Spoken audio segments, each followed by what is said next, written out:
Stuart. In actual fact, don't even bother. I'll start for you. Well, you're live now. You've started us with a live time. You might as well kick off. Thanks for ruining my introduction.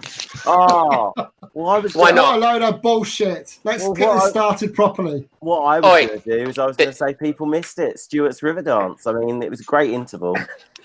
I mean, it was superb. Well, there was well, who needs Michael Flatley when you've got Stuart's River Dance? Well, that's it. And to throw in Madonna's Like a Prayer at the end, in tune.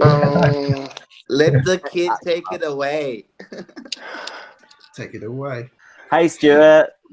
Hey, welcome to ESC Fan TV. No one noticed a thing. I'm Stuart Wilders, and we are back for the very last episode this year. Before we get into things like Eurovision in concert, not Eurovision concert, Eurovision. What is it? Eurovision. Junior Eurovision. No, the other thing. Opera. Eurovision opera. Opera. Yeah, thank you very much. Yeah, whatever. That thing. Eurovision, Junior Eurovision. And we are going to talk to our Aussies about Eurovision in Asia. And since they've been back, well, at least one of them, whether there's been any news from SBS as to whether we might actually be talking about Asian Eurovision this coming end of year. Let's start by saying who and finding out who is on the panel. All the way from Australia, we say good day or good morning, mate, to Gemma. That was terrible. Don't ever do that again. Hi, everybody. I agree. That was just bad, Stuart. God. Good morning, mate. Stuart, you flaming drongo. I'll pay that, Tom. All the way from Belfast, we say hello, and first time caller, long time listener, we say hello to Troy. Good morning, Gemma. Good evening, Europe. I'm currently in Hamburg at the moment on holidays on the way back to Belfast. So yeah, so you're not in Belfast yet. Fair enough. Sorry, in Germany somewhere. Hey, Denise. Hi. Good morning, Gemma. Good evening, everybody. This is Exeter calling. And moving on, we have Jason. Jason's calling in from somewhere near Bristol, I suspect. That's the one. Hello, everybody. Hope you're doing well. And don't forget, Jason very kindly hosted the amazing Eurovision in Manchester, or Manchester Eurovision, for those who weren't able to get on the plane and travel to Tel Aviv. How'd it go, Jason? It was amazing. Absolutely amazing. The acts blew us away. Absolutely amazing. To see our lovely Susie very drunk on stage was quite a feat. It was really good. This is Portuguese Susie, right? It was indeed. The very same, yeah. All the way from somewhere in the Mediterranean, we have Oban. I have to say that because I never have a clue where he's going to be next. Where are you today, Oban? Good evening, Europe. Good morning, Australia. This is Istanbul calling. Istanbul, there you go. Istanbul today. And of course, as always, and from 5 minutes ago, we welcome back Tom, my co-host. Hey, Tom. Hey, Stuart. Good morning, Australia. Good evening, Europe.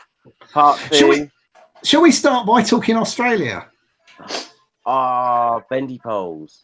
I think we should. I think we should talk. We should talk bendy poles, pogo sticks, and rather deep cleavage. Let's start with Kate Miller-Heidke. Gemma, what's the view from back home in Australia? You say that like I've been in Australia long enough to hear what you've been saying.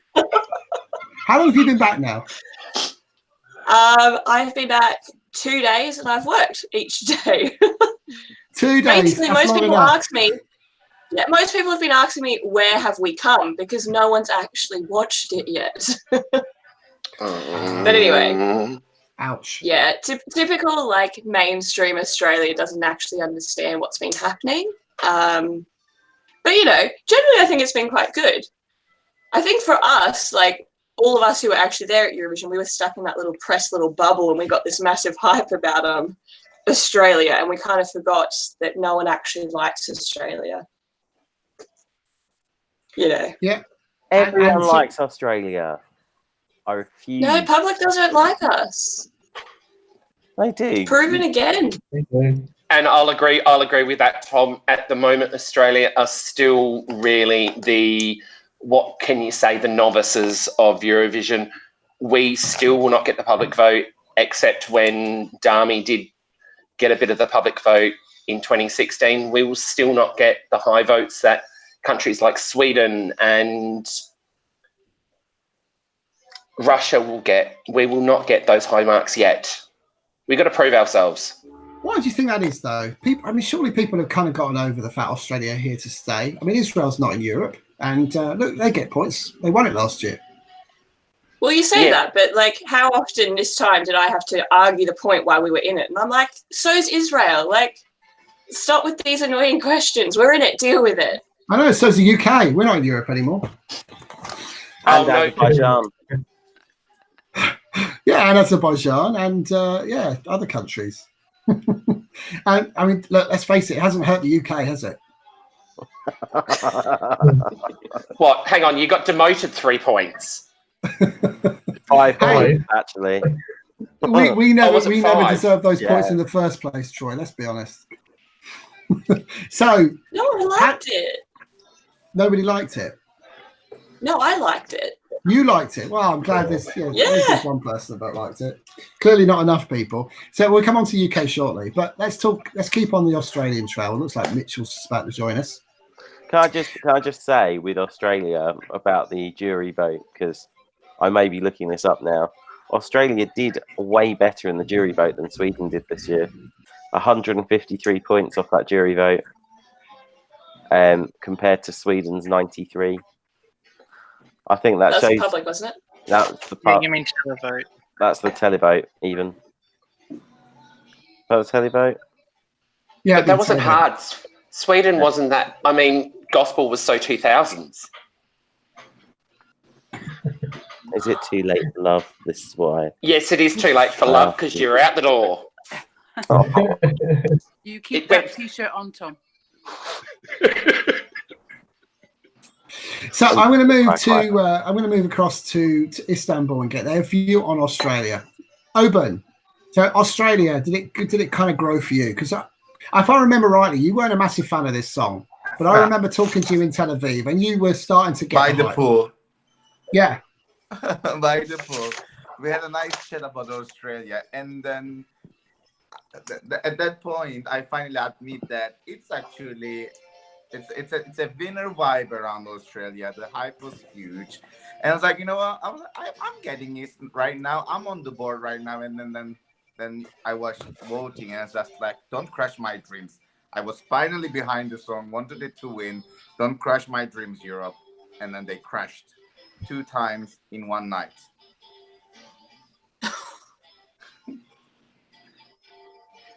yeah. What happened? I don't know. Public vote. We'll leave it at that. Did you I lose think they me? didn't Or have their I'm weak still bits. online? I don't know. What do you think happened, Troy? Again, they still think we're novices. I mean, we've sent 2 really massive bangers of songs. Good God, we sent Dami in 2016 and Kate this year.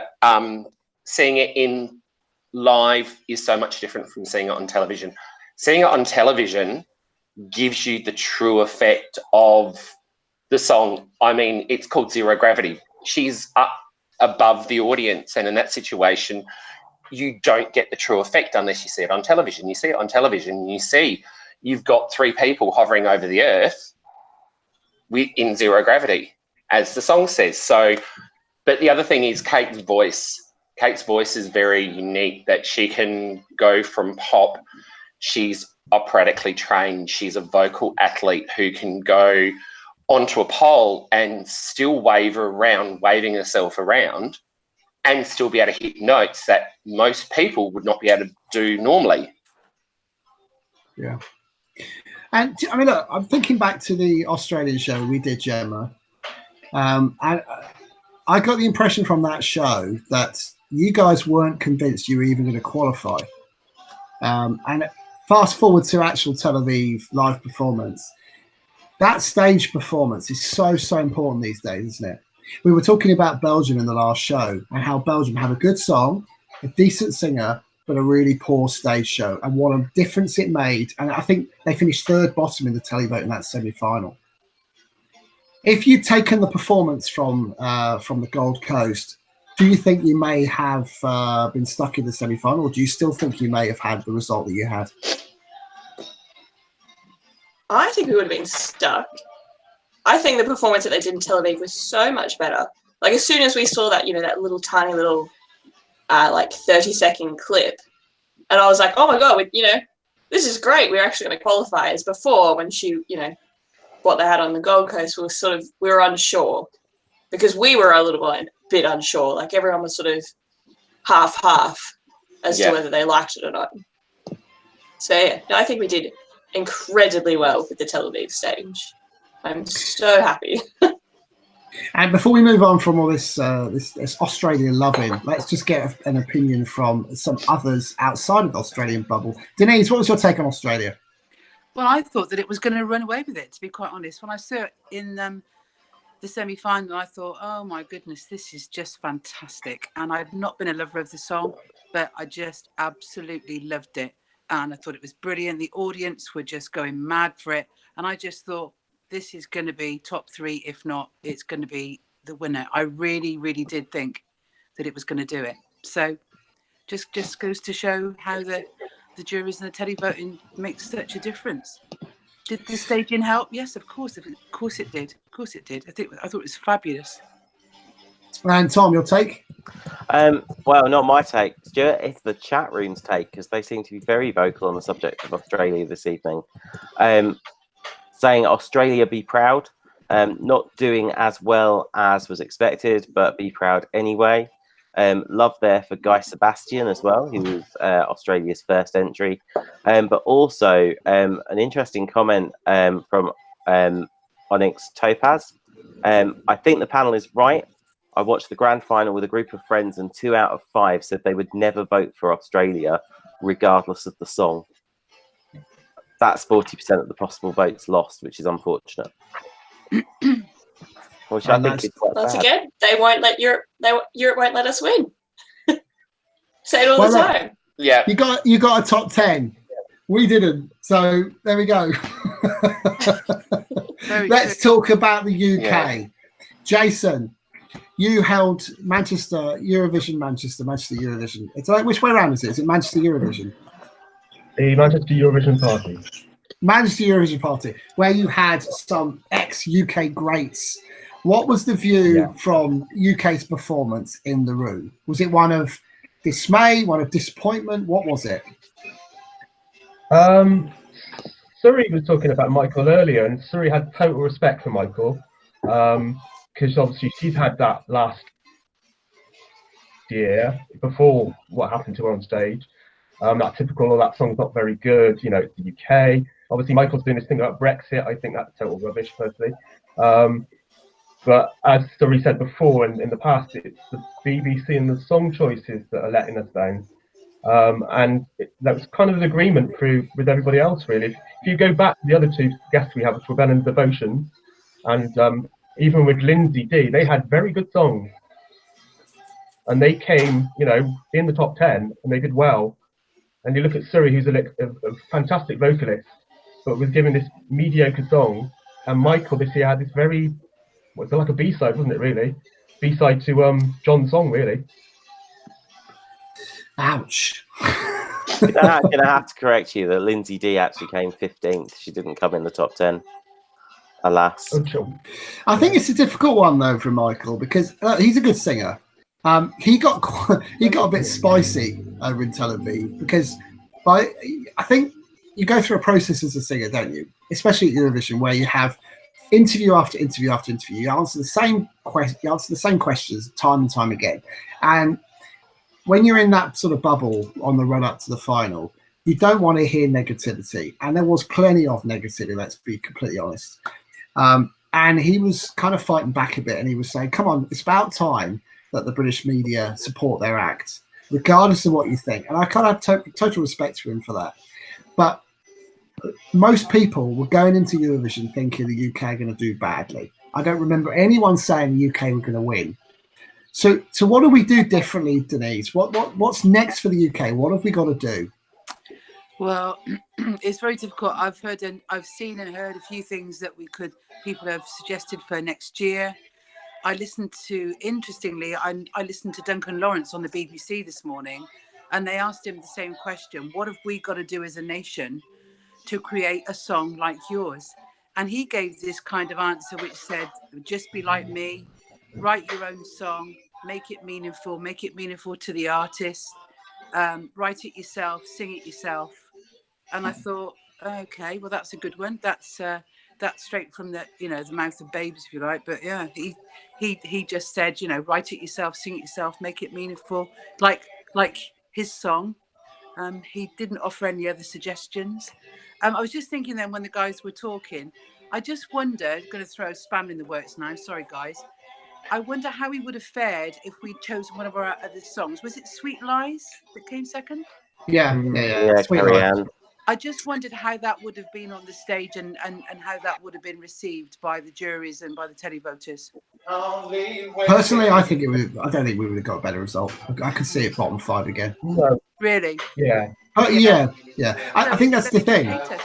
No. I don't think it's that at all. My take is that you're going to have 3 components and get 3 components right. And Belgium proved that. Good song, good singer, poor staging equals poor performance in Eurovision. The UK song wasn't bad. It wasn't a million miles away from Sweden. The singers wasn't bad. He wasn't a million miles away from John, although John had better charisma. The third component was staging. The staging that the UK employed was terrible. Really, really poor.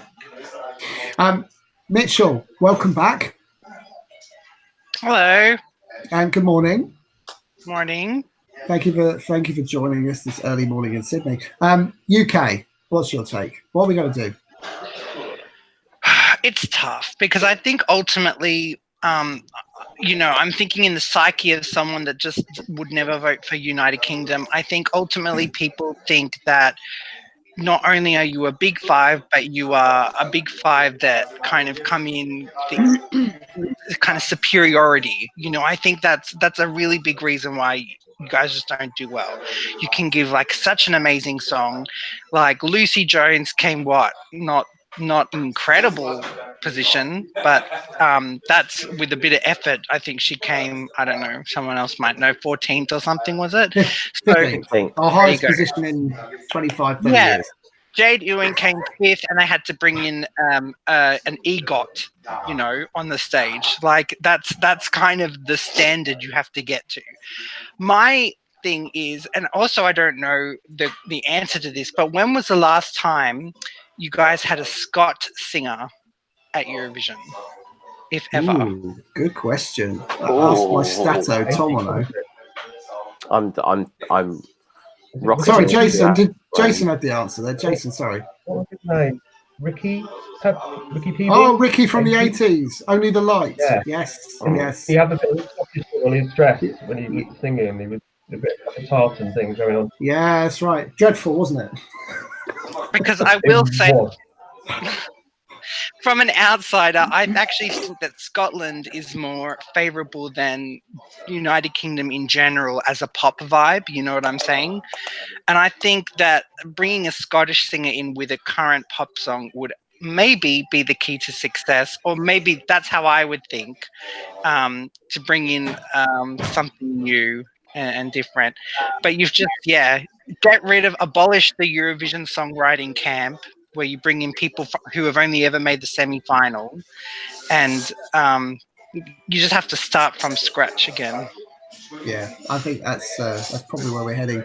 Final point with Troy. Troy, it wasn't great, was it? Oh, I've seen worse.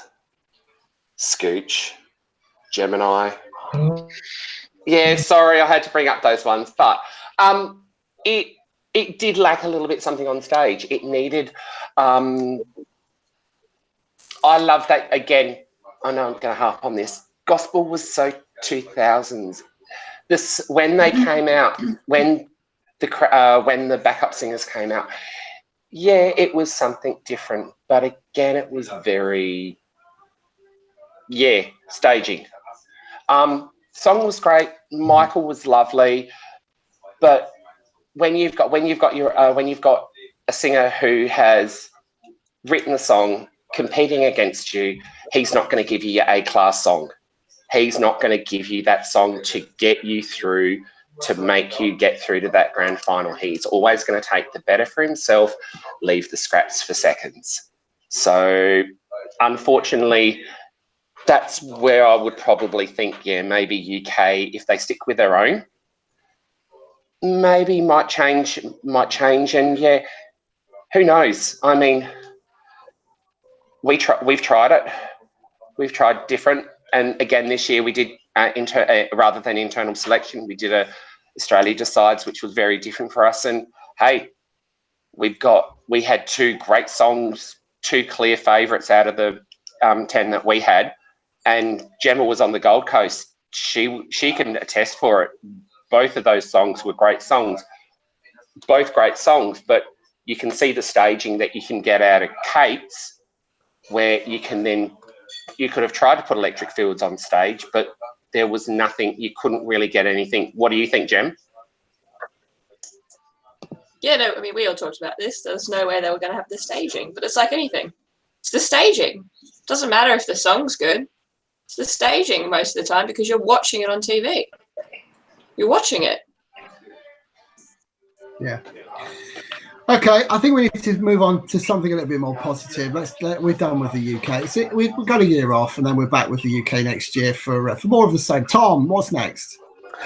Well, Stuart, I am listening to the chat room, and they're saying, does anyone agree that Poland was robbed of a place in the final because of a juror's incompetence? So the fairest thing to do is give Poland a bye into the 2020 final. Yes. Yes. Very, very interesting question, I thought. Was that a genuine question? That is a genuine question. I've read it out of the chat room. It's come from one of our viewers in the chat room who have posted it. And I thought, in actual fact, you know what? That sparks off an interesting debate. Yeah, it does. The answer's no. Next question. Whereas I heard Denise say yes. Anyone disagree with me? I would like to see it happen, but it will not ever happen. No. And that's the consequence of jurors not voting properly. So if you vote properly, it goes through. If you don't read the rules, then no one's going to help you get your actual say across. So that's punishment for not voting properly. But I wish they did make the final. But I was going to replace Belarus, and if I had to go Belarus or Poland, I would still pick Belarus. Oh, I would. I like it. Oh dear, oh dear. Stuart, I got it. I chose not to react. I can tell, yes. I know it's the end of the season, but you can spare me a little bit of humour. Can we talk about Tamta? I'm keen to sort of bring Oban in because, Oban was a massive Tamta fan. He told us it was going to win. Cyprus were going to win Eurovision this year on the back of the Eleni, momentum. Into Eurovision we go, and nothing happened. Oban, over to you. Where's your gift, Stuart? Where's your gift? My gift? It's in my box somewhere. Ah, shame. I thought you would be bringing it tonight. But, no. Yeah, I mean, I have to be honest. I prayed until the last minute, but I knew that it wasn't going to happen this year. I knew that Europe and Australia owe it to us from the last year, and I thought they would keep their promise from the last year and give it to us this year, 1 year later. But oh well, it didn't happen. Maybe next time, maybe next year. But definitely so proud. Definitely so proud by the representation that Tamta brought to stage and behind the scene. So proud, so satisfied. We love Eurovision. We will come back no matter what the result will be. That's absolutely the way it should be played. But should we actually call her? Sorry, Stuart. Should we actually North call Macedonia? We had a question in the last show, and I'm keen to sort of to come to you, Denise, on this. Were you surprised by North Macedonia winning the jury vote? Totally. I mean, where did that come from? How does that differ from other things? I mean, I'm at a loss with North Macedonia. Did anybody? I was sitting there thinking, we were sitting in the green room saying, what is going on? how does that differ from, say, Serbia? How does it differ from Albania? Can I? Yeah, Tom? Well, I mean, for a start, she sang in English, True. and I think that had a big advantage. But also, I think if you listen to the lyrics of the song, I think the lyrics were very much about empowerment, and they were very simple. And I think also from a musical perspective as well, she seemed to use the 6/8 almost like a waltz time signature there. Which sounds really strange, but it actually can sometimes make songs a bit more of an earworm because you have that natural kind of swing along with it. And I think that actually appeals as well. I mean, personally, for me, this was a song that started climbing up my ranking from about March. And by the time it got to Saturday, I was actually voting for it. Unfortunately, I was never going to declare that in public because I'd already bought a T-shirt. But certainly, when I was voting in polls and stuff on Friday and Saturday, I had North Macedonia as my 12 points. Yeah, I just found it. I was just gobsmacked. Really. Let's move to Mitchell. Mitchell's got a point to make on this. So yeah, I agree. First initial hearing of North Macedonia, I really liked it, and I thought this could be a top 5. And then when I did my ranking, I put it more 15th position. But I will say on the night, and this is why I like juries. I think people say they're kind of corrupt, but I think it is an example of how they're not, because I was watching it and I thought, oh my God, Tamara is singing incredibly tonight. Like, she didn't give anything of that in the second semi-final. I feel like she barely gave any effort. And this one, she started like she was about to end the song. Like, she was already kind of sounded like she'd been crying for 5 minutes and she was in despair, and she belted and she sang with, vibrato, and also everything just looked super magical. And I even made a comment during the song saying, this is incredible. I didn't even know she had all of this in her from watching semi-final 2. I'm thinking jury members that were industry professionals recognized that and actually gave her a higher ranking on the night. And probably got rid of their idea to vote maybe for Sweden or someone like that. So I think I was surprised, but I quickly understood exactly why they voted 12 points. So yeah, I was really happy for her as well. I'm so glad North Macedonia got a great result, because they've been, I think their best before that was 16th, like the whole time. Was it? Yeah, or yeah. I mean, it was overdue, wasn't it? They hadn't qualified for ages, and we said on a previous show, if North Macedonia don't have a decent Eurovision with Tamara, given that she's one of their biggest stars, where do they go next? And it's just shown that if you do bring in someone that has a great voice with a great song, and it was good staging as well, it works really well for the cameras, then you have a decent shot. And the juries loved it. The televoters loved it too. It finished mid-table, I think, with the televoters. So it finished 7th. Isn't this her second Eurovision? Yeah, it is, yeah. So why she didn't qualify last somebody time. back that we've had before to sing for a second time? Yeah, Suri, Nikki French. Either. Definitely. Katrina and the Waves. Yeah, yeah. All together. Yeah, I mean, we're going to do so much better, aren't we? Bringing back previous singers. It's just a thought that whizzed through my mind. No, you're right. I mean, we could do any worse. All I've got to say, just as long as you don't bring Engelbert back. Sorry, Troy. Just as long as you don't bring Engelbert Humperdinck or Bonnie Tyler back. No. Do you not believe in us? No. I'll I say can. with North Macedonia, the staging looked like the last song in A Star Is Born movie as well. That's the kind of vibe I got. It's very simple but classy.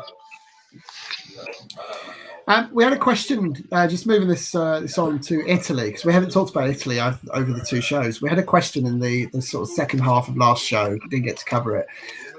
Italy are so close now on a number of occasions. What have Italy got to do to get over the line? Given they're only 4 or 5 points away from winning this year, they were so close. What have Italy got to do? Jason, what are your thoughts? Well, when I heard that Il Vivo didn't get through. I was a bit like quite annoyed, and I heard this song, and I thought, you know what? It's a different direction, and it's kind of it was different. I don't like rap music at all, and that it was beautiful. Italian song is beautiful, and I think they're very passionate, very strong, and it'll get to the top. It's in a passionate language, and a passionate song would work for them so well. This year's was okay. He live, I wasn't so keen on him live as I was, you know. He's probably better on the night. When I heard him in the semi-final small clip, he wasn't that good. But I think you need something strong, something passionate, and something romantic, I think, from Italy. Gemma, what's your take? I love Italy. This was one of my top songs before I went there, and I still love it.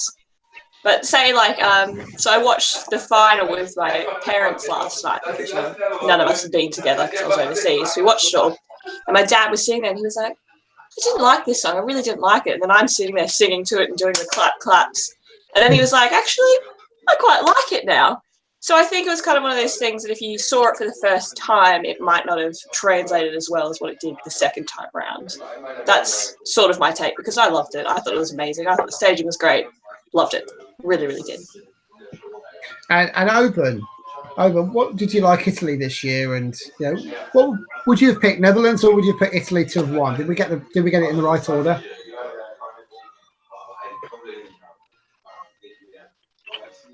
I mean, Stuart, I think if you remember the conversation we had in Tel Aviv, Italy was if it wasn't going to be Cyprus, I really wanted it to be Italy. And I bet my money on Italy, and I really wanted to. And I see my friends that is not the Eurovision fans playing it on their playlist, on their Spotify, on their iTunes. So this Italy's solely is beyond the reach of Eurovision, I believe. And it will, like last year, like what Eleni did over Troy, Italy will be the same situation, same story. Will go bigger than the winning song. And that's the biggest victory an artist and a song can have. Thanks, Oban. And if I were you, I would hide because I think the cops may have found you. But that wasn't me. I've got a Troy, feeling that's my window. it's your window, is it? Troy, what's your take on Italy this year? Should have won? I don't know. Italy, I mean, El Divo, yeah, maybe would have been the one that I would have picked. Mahmoud, I wouldn't have picked it. I wouldn't have picked that over the Netherlands, but I would have put both of them below other songs. There were other songs like you saw me after probably the second semi-final. Was it second semi-final? When I had my North Macedonian flag in my hat and the crown and everything. So I must admit, Tamara did do a bloody good job. It was about, she was singing for a family. She said it in her press conference. She was singing for a family. She was singing for a daughter.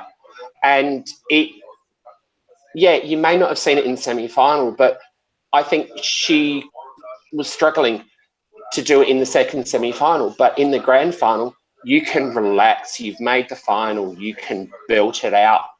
And that's where I think Tamara was able to get it out and really make herself proud, not only for her, but also her country. Thanks, Troy.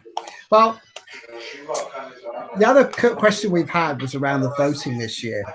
And I'm kind of keen to get the panel's view on whether the voting for the televote was right. So the last two votes were Sweden and I think Italy. Maybe I got that rather wrong order. But we see John Ludwig's face. We see little John. His heart ripped out on that last vote.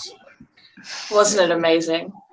Wow. I agree. He probably doesn't think that. It was awful. It was terrible. It makes me so happy to watch. Yeah, I know. Gemma, I did used to like you, Gemma. I mean, look. I'm sorry, Sweden, which was frustrating. Are we in danger of turning Eurovision into a bit of a circus? You know, because these people they're real people with feelings, and that seemed just a little bit too harsh for my liking. What's your thought, Gemma? Or am I just being okay. too? So, am I just being too nice? Yeah, we just let. So I hang was- out to You're just dry? pretending to be Too nice. Yeah, a little bit. No, so what? Like he thought he had it. He thought he had won. Yeah. You could see it in his face. He was Definitely. like, "I've got this. I've got this." And then the points came through, and you could just see him break. And I was like, "Yes." But anyway, so say like I was seated by myself, surrounded by Israelis in the stadium, and I was sitting there, and I was like, "Not Sweden, not Sweden, not Sweden, not Sweden, not Sweden." And I've never thought that before because I love Sweden, but the thought of him winning was really frustrating me. So to see his heartbreak was really quite special for me. I'm sorry. Oh, poor John. Denise, you obviously have a different take on this. Yeah, well, I liked it ever since because I was at Melody Festival and when he was chosen, and I'd liked it even before that. When it was going through, I just liked. I'm sorry, Troy, but I like the. Troy, I liked the gospel thing. I thought it was well presented. The mamas were great. It had every element to win the Eurovision. I really, really thought he had it in the bag, and I could see the odds going up and down, but I really did think he had it, and I thought it was great. But yeah, Gemma, I totally get you when you say he thought he had it in the bag, because he did. And, his reaction after he'd finished singing in the semis was, like really excitable. So that's why I think it came as a huge shock to him, and if you see that, I haven't actually, I was going to do it tonight because I haven't been back long, but I was going to watch the whole show tonight, and to see those two faces, Duncan Lawrence one side and John Lundvik the other, and to see his face, it is Eurovision gold, isn't it? Denise, if you're going to watch it tonight, I'd get cracking if I were you, because it'll be 3 a.m. by the time it's finished. I know, but I'm a bit nocturnal, guys. I'm still nocturnal. I mean, I think I've never known a Eurovision go on so long. It was nearly 4.5 hours. Crazy. And in the last show, we were talking about the interval. Apparently, the interval was nearly an hour. Can anyone verify that? Well, I can not like verify it because I was in the green room with Michelle and Phil, and in that hour, we managed to get in about 3 or 4 large vodkas, a couple of ice creams, speak to Kate, and also catch the back of Madonna. So I know that it was quite a long time. Madonna was actually in the green room. Wow. Yeah, well, she was. Yeah. We're not. Hey, Denise, that was probably the best part of And Madonna. Mitchell, talking of reactions. It was the back of her. Trust me, it was. Yeah. Just going to go to Mitchell now. Let's talk about Czech Republic and reactions. I know Czech Republic was your favorite going into it, but actually on the whole, I thought a lot of the singers' reactions were they needed to learn a bit of humility, because I mean, you've made it to the final. Some of you got top 10 juries. You've been recognized critical acclaim already. And I think Czech Republic's reaction, who got 7 points, they were like, whoa.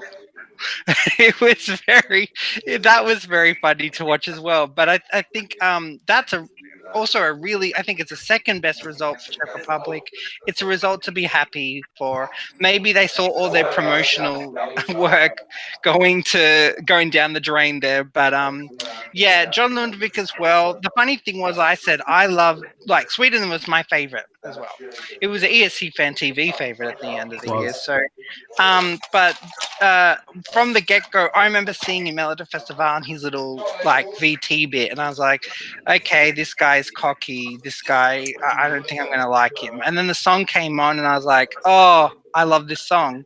And so the song won it over for me, but I was never like, I don't know, but yeah, he just seems very manufactured, kind of like, beauty pageants, or Gemma might know what an Stedford is, but you know how people just kind of react with a smile. That's kind of, it looks like he's been trained at a talent school or something his whole life. And so he needs to get a little bit more humility. Many of the singers need more humility, and to be happy that they were even being shown on camera by that stage in the grand final. But you know what, though, Mitchell? I usually agree with your points, but here's where we maybe differ somewhat. I think this is a competition, but it doesn't necessarily need to be so brutal. These guys put in so much effort over such a long period of time. They have to be quizzed by idiots like me about the same sodden questions over and over and over and over again. They show humility through them. I mean, I can imagine some of them some of the questions they get asked. We talked, by the way, we talked in the last show about a question that Katarina Duska was asked. This is a genuine question. She was asked, "Why does your staging look like a condom?" That was a question she was actually asked by someone in the press. To kind of go through a long process and just take all of that with a smile, and then you're in the green room and 7 points. It must be so frustrating. I mean, do they really need to show their reactions? I mean, okay, it's great for the television audience. I get it, but is it really necessary? But you know, the Oscars, when they say the Oscar goes to, and everyone goes, "Oh, yay!" Like that's what you do. So when they say 7 points, like when Tamara got 57, she went, "Oh," and then she kissed the camera. Like that's the perfect reaction. Yeah, because she wasn't expecting wasn't expecting anything. Yeah. But don't you think this is part of the thing for everybody. that there is almost like a schizophrenic contradiction in Eurovision at the moment, in that Eurovision is a song contest, but they are obsessed with it being a TV show. It's not a song contest. It's not a song contest But anymore. that's what I mean. It's you know, they're doing it because they think it makes good TV. But in actual fact, what I'd actually like them to go back to is where the charm of it was in the first place, which was in actual fact it was a song contest, because Eurovision hasn't been about being. Contest. It is and it isn't though, isn't it? Because when you get all this, you know, oh, we're going to make the televoting announcements more exciting and we're going to show close-ups of their face, quite frankly, they're going down almost like the Big Brother route. They want John Lundvik to look broken because he didn't get top on the televote. They wanted Lake Malawi to look crestfallen because they only got 7 points despite getting a top 10 jury vote. You know, I will say wanting a brutality to it that just wasn't there before. This is the thing, right? This works in a Melody Festival format, because next year I can come back and repeat Melody Festival and have another go, because there's so many great songs in Sweden. But at Eurovision, you get one go at this, don't you? It's rare you go back to Eurovision a second time. I just don't see it necessary. But then I don't necessarily see it necessary that's having Madonna, and maybe next year we'll have Britney Spears. Who knows? I will say we've got to be careful because the show American Idol. American Idol was a show that I used to love, and then they changed producers to the people who produce Fox Sports. And you just look at American Idol at the moment, and it is just they've turned it into like an ESPN show, where it's just they've changed the format so much that it's not about singing at all anymore. And I actually don't watch that show, so we've got to be careful. I think maybe the good thing with when they announced the votes from the televote order is that we only got the top 10.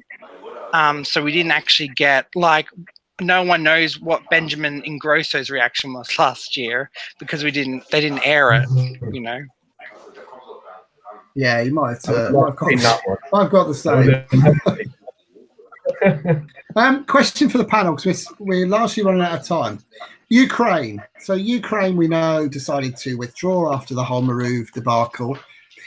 How would Maruv have done at Eurovision? Do we think she would have qualified for the final? And where do we think she might have finished? Easy. Let's start with you, Troy. Easy's top 5. If not winning it, we would have been going back to Kiev. Well and truly, it was a song that was catchy. It was okay, yeah, a bit risky. But I honestly think we would have been top 5, if not top 3. We could have been going back to Kiev. I don't know, and we will never know, because Ukraine weren't going, and we'll never know. Open, have you got another thought on that? I think if Maruv would be in Eurovision in Tel Aviv, I think Tamta would be out of the final, unfortunately. So it's our luck, kinda. But and I do think that it would be another 2016 drama there between Russia and Ukraine, and then again Europe standing by their Ukrainian allies, and yeah. Yeah, we could have had that. Jason, you got a similar view. What happens next year with their selections? I think the public would have loved it, and I think it would have been top 5. I'm not sure the juries would have liked it so much. Maybe some of the other countries, that side would probably think, oh, not quite the sexual content of it. Look at Little Iceland disappearing with its sexual content. But I think the public would have loved that, and it would have been top 5. Definitely, it was a strong song. It would have been my winner. I would have loved it to see that to actually win. So we're nearly at the end now. So we're going to Netherlands next year, aren't we? Somewhere in the Netherlands, sometime in May. Try and book a hotel in the Netherlands right now. Not a chance. Has anyone actually tried? Not if you want to spend less than £5,000. So, so what are we expecting from the Netherlands? It's been the last one in 1975 with Ding a Dong. What are we expecting from Netherlands as hosts, and what do we want from Eurovision 2020? Gemma? I think we're going to have much more of a Sweden situation where they're going to not advertise themselves constantly, and they're going to respect the competition and respect the last 60 years of songs that we've had. But I think it's going to be ridiculously hard because everyone is going to want to go to the Netherlands. Like everyone from Belgium, like everyone within that area is going to go to the Netherlands. So it's going to be a nightmare to get accommodation tickets, but it is going to be a great show, I think. Yeah, I'm sure it will. Denise? I think it's going to be fantastic. I had the honour and privilege of being with the Netherlands team for most of the evening, early hours. Got a lot of inside information. We nearly touched base with you, Stu. You know, the Dutchman had a lot, who was a journalist and journalist from the Netherlands, and he was also working for the tourist board in the Netherlands. So he gave me a lot of inside information, and it's going to be fabulous. I think we've got people falling over themselves to host it. But like Gemma, I do agree completely that even though we think it's going to be a big stadium, lots of tickets available, I don't think they'll be able to host. The accommodation will be a major problem. In fact, I can tell you this, that the Amsterdam mayor or president or whatever they want to call him has said they are actively trying to dissuade people from visiting Amsterdam. That's why my theory is the very last place it's going to be at the moment is Amsterdam. But yeah, I'm not convinced it'll be Amsterdam. I think it's too obvious. Absolutely, because they're trying to dissuade people to visit Amsterdam simply because they cannot cope with the normal weekend stroke, long weekend visitors at the moment. Can you imagine what it would be like with an influx of, I don't know, Israel was only 5,000, but we've got 10, 15,000 people converging on an already swelling Amsterdam. That's just my thought. It's not set in stone, but I certainly think that the last place it's going to be, and this is, you can beat me up if I'm wrong, but I seriously think it won't be Amsterdam. You can cross that one right off your list. There you have it. Troy, what do you want from Eurovision next year? Fun, excitement, the savagery of the jury vote versus the public vote again. I'm sorry that John Ludwig, if he was doing his maths like I was in the press centre, he should have known that he was no way getting anywhere near those votes. Once Norway got those votes that they got, Sweden were on the outer. But one thing I would like from Eurovision next year, organisation and communication. I think the one thing... I know where you're headed with this. Yes, I think the one thing that we had from this year was a lot of last-minute things that we would ask for and we would get information 2 weeks after it happened, or things that, like, we would ask for simple inquiries, but we wouldn't get answers. So I think as a fan, more information, more coordination with the groups, and just generally getting the information out. You know what's happening in October, November, December. Get the information out, get things made available to everyone, and make sure everyone knows. because a lot of information was either missed or basically was gone by the wayside, so people didn't know what was happening.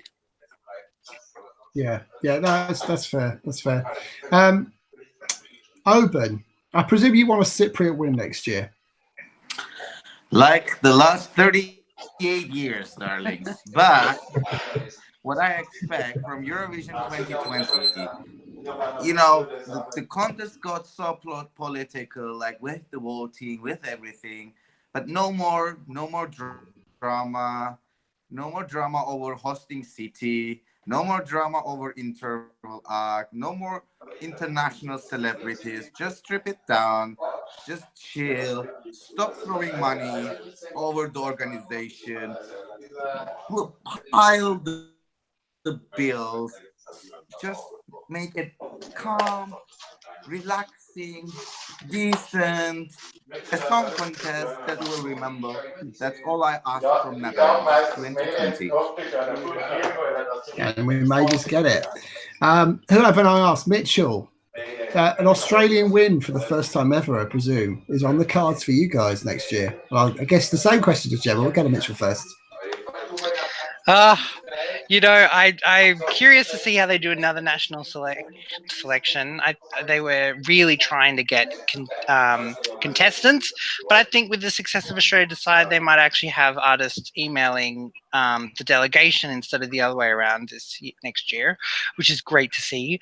I've gotten into the craze of Asia Pacific, and so I would really want Asia Pacific to happen in December, but I know that's not going to happen, but I would love for it to happen. So I would actually want us to focus more on that and just see how we go with our entry for next year at Eurovision.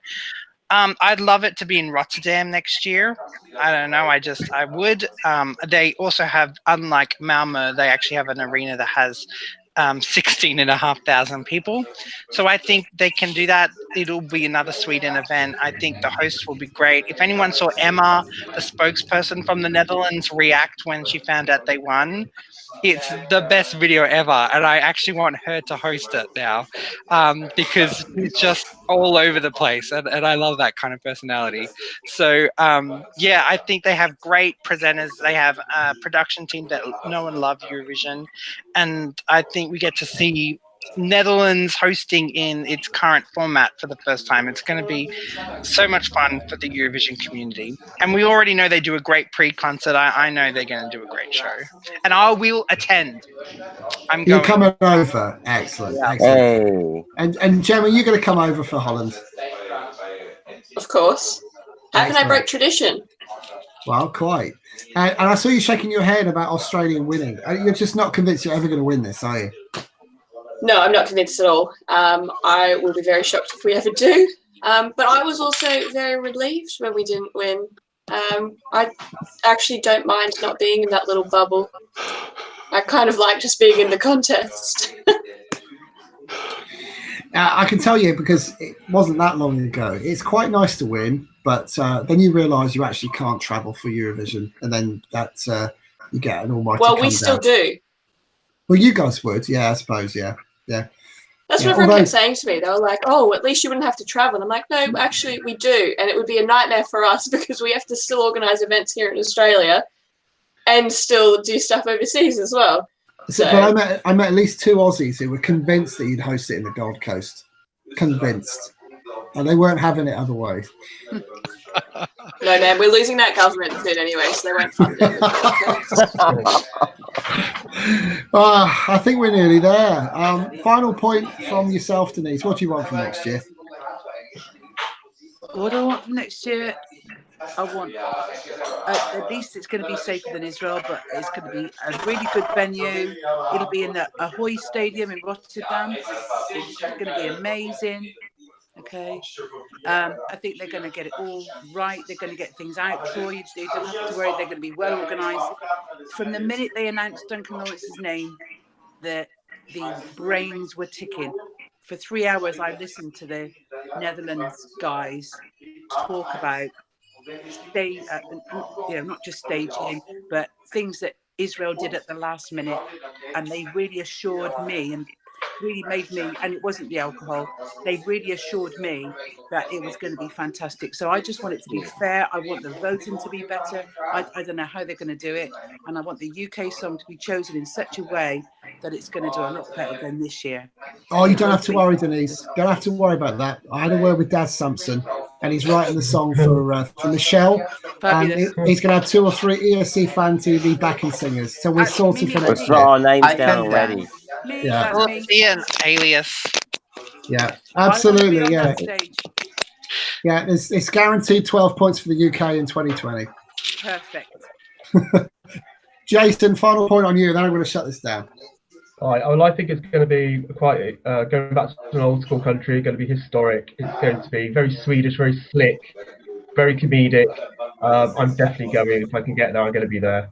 And I'm going to say the same thing with the UK. UK, get its act together, get that song, get it well written, well performed. Someone has sung it and written it themselves, so it's from the heart, and get out there and win again. Or at least get on the right side of the board. Yeah. Poor Ireland. One. Poor Ireland, yeah, Ireland. Poor Ireland came last as well.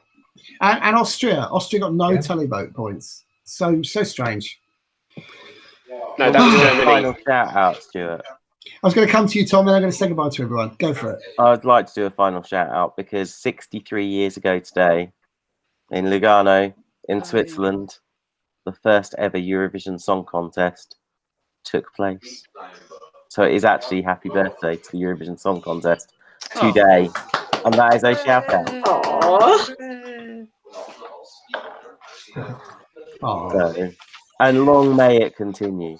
Yes, good, long, yeah, absolutely. God bless Eurovision and everyone who should sail in her. Tom, what's going on in the chat room? I'll be honest, in the chat room, we've got some of our panelists from part 1. Michelle and Tristan and Phil having a discussion basically about where they'd like to go in Amsterdam. The conclusion seems to be it could be Rotterdam or anywhere. Liverpool or Rome. No, I made that up. Anywhere but Maastricht, apparently. But Rotterdam or Utrecht seems to be a firm favourite. For me, do you know what? I don't really mind where it's hosted because it's quite close to get to. To be fair, I think that would be quite good. So can I just confirm then that the conversation in the chat room resolved around where in Amsterdam they could go, and they've decided to go to Rotterdam. Is that right? That is the summation of the chat room conversation. I think basically I think I'm going to call the chat room our breakaway group this time around. Yeah. You know, but that's because ESC Fan TV lives on whether we're on YouTube or not. It does. Note to self: get new guests in 2020. So on that note, I'd like to say a big thank you to everyone that's tuned in over this past 4 months. We really are overwhelmed by all the love and support. It's just been incredible. Thank you to my panelists tonight. Gemma, it's always a pleasure to talk to you. Great to spend some time with you in Tel Aviv, and we'll see you in a few months, I guess. Absolutely. You get sick of this face. Good to see you, Denise. Thanks again. I'd also like to say a very big thank you to Tom and Stuart and Tom, for all their efforts in ESC Fan TV, not only here during the last 4 months when we've been doing these live broadcasts, but also to Stu, Tom, and also Martin Palmer, who did such a great job in Tel Aviv. So I want to echo that. Big thanks to them. Oh, thank you, love. Thanks, Stuart. Appreciate that. Oh, I'm all welling up. Not really. Oh, well, I am. Thank you, Denise. I appreciate that. You're welcome. Thank you, Jason, and congratulations on a fantastic show last week. Thank you, and congratulations on what you've done this year. You've built this up really well. You and Tom and everybody else and all of us here. We're so chuffed to be part of this. So thank you. Oh, mwah, love. And thank you, Mitchell. Thanks for getting up at like 4 a.m. every bloody week to come and do this, you madman. Thanks, everyone. It's been lots of fun. Bonsoir, Europe. Thank you, Open. Thanks for all the bad audio that you've brought me the last few months and all the headaches and everything. I hope you don't mean the song replay, right? No, that's been the highlight. Trust me. No, Stuart, it's been a pleasure, genuine pleasure, amazing journey. I thought I've been following Eurovision. Thank you for making me the part of this family. I love every single bit of it, and please don't forget to vote for Cyprus next year. We won't. Let's hope Europe doesn't too. Thanks, Oban. And look, I've got a bloody fly chasing me around the room. Troy, welcome to the family. Oh my God, what have I got myself into? Well, having met half of you while I was away, I think I'm going to fit quite nicely in with you guys. I think you could very well too. Absolutely. Yes. Thank you for joining the very last show. Sorry, there's going to be an extended break now, so we can go and have some fun and have holidays and do all normal stuff, like non-Eurovision stuff, for about a month, and it starts again. Yeah. We'll see you soon. Hey, Tom. Hasn't it been a whirlwind, Stuart? Oh my goodness! Who'd have thought when we started this up at the end of November? This was only supposed to be. This was a crazy 1 or 2 show idea, wasn't it? That, this was going to be a couple of shows, and then maybe potentially we'd do a couple more, and hundreds of shows in, hundreds of hours in, Saturday night spent in front of the TV, trips to Amsterdam, I know, trips to LEP, making me sit through Fick at Christmas time, all the Estonian shite I had to watch, Albania, Destination Eurovision, yeah, what else? We had to make Martin Palmer watch every single Melody Festival show, which he absolutely detested. Latvia, that was a mess. Latvia, yeah. Ukraine, the list goes on. So many good times. And the great thing is, this isn't au revoir, this is just au revoir. This is not goodbye. Because, you know, coming soon to YouTube, the season 1 box set of ESC Fan TV. So what have we got going on? Because you and me are going to have a little break now, Tom, aren't we, and recuperate.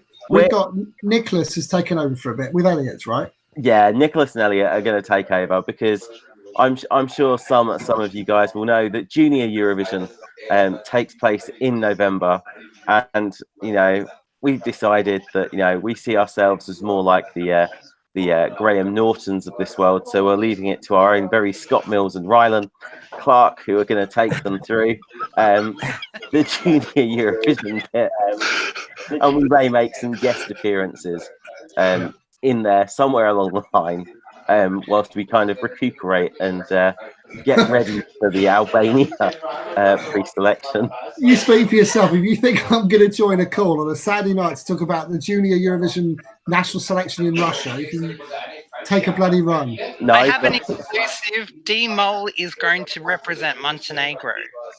Oh, Tom, do you hear that? In Junior Eurovision. Wow. Oh, wow, I'm going. But can I just say, Stuart, we have to be there for the Junior Eurovision actual show. Not actually in Warsaw, but we actually have to be there for the ESC Fan TV show, because that will be our first anniversary. It will be. It will be. I feel the love. Listen, it's been an absolute joy and pleasure. Thank you to everyone, including everyone on the chat room.